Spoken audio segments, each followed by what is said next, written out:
INTU Boxing, and I'm delighted to be joined by Cruiserweight Jordan Thompson. How are you doing, Jordan? I'm good, you know. Back in Manchester, it's amazing. I missed it. Part of me's missed it. The good and the bad. But deep down, I like Manchester, man. I'm a fan. Manchester born and bred, so glad to be back here fighting on December 18th. Looking forward to putting on a show, man. Putting on a show for the people who are going to come and support. The feedback from the announcement has been real good, so looking to have a good few people come out and support me, man. It'd be good.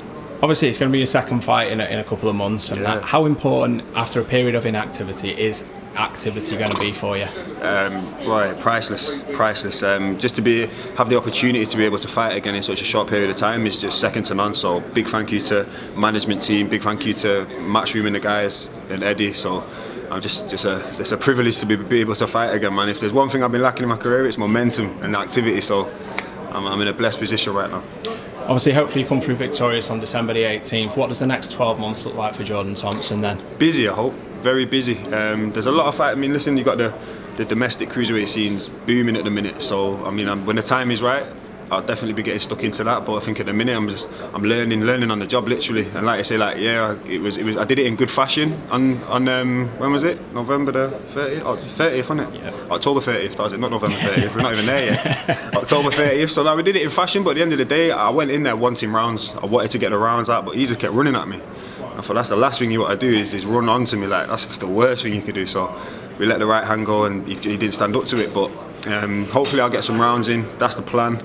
And then next year, timing's everything with these big fights. Timing's everything. It's got to make sense. But when the time is right, I won't be shying away from anyone at any fight. That's just a fact. That's just the way I am. That's who I am. That's the way I've been raised. So I'm looking forward to getting stuck in. But 2022 is going to be a massive year. That's for sure. That's for sure. The year of the Tiger as well. I think the year of the Tiger.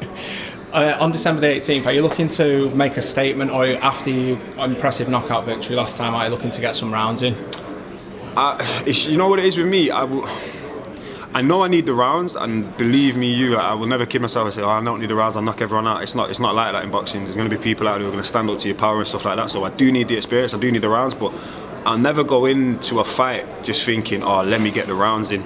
Even though I went into that fight, I didn't want to obliterate him in a round, but I wanted to get used to the atmosphere again, get used to the feeling, get used to being under the lights, because I've sparred countless rounds with the best fighters in the world, literally, at cruiserweight and heavyweight, the best fighters, undisputed, not quite heavyweight yet, but he's undisputed heavyweight champion U6, so yeah, you could say that now.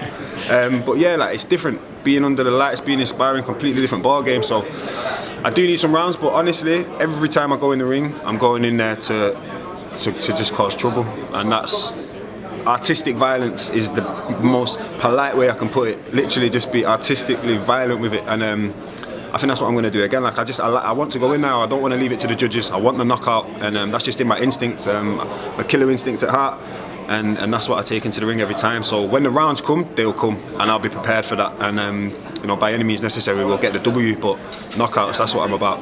That's what I'm about. Obviously, there's quite a gap now in Manchester for somebody to go and market themselves and headline the arena an awful lot. Obviously, we've had the great days of Ricky Hart and Anthony Scott Quick. Well, there's some big boots to follow, man. Not literally, but they are, if you know what I'm trying to say. Yes. But there's some massive guys that have headlined at the MEN, so there's some real big boots to follow, man. So we'll see, man. That's the aim. That's the aim for sure, man. I can see myself headlining at the MEN.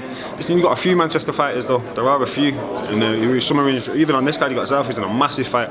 So I think the big Manchester days, the glory days, they'll be back soon. We'll be flying the flag for the 016 one again, no doubt. And obviously, Eddie spoke about at the press conference there, David Naika as a potential opponent for you down the line. Is that something that would interest you? Potentially. Until the other week, when I saw this card getting announced, I never even heard of him, to be fair.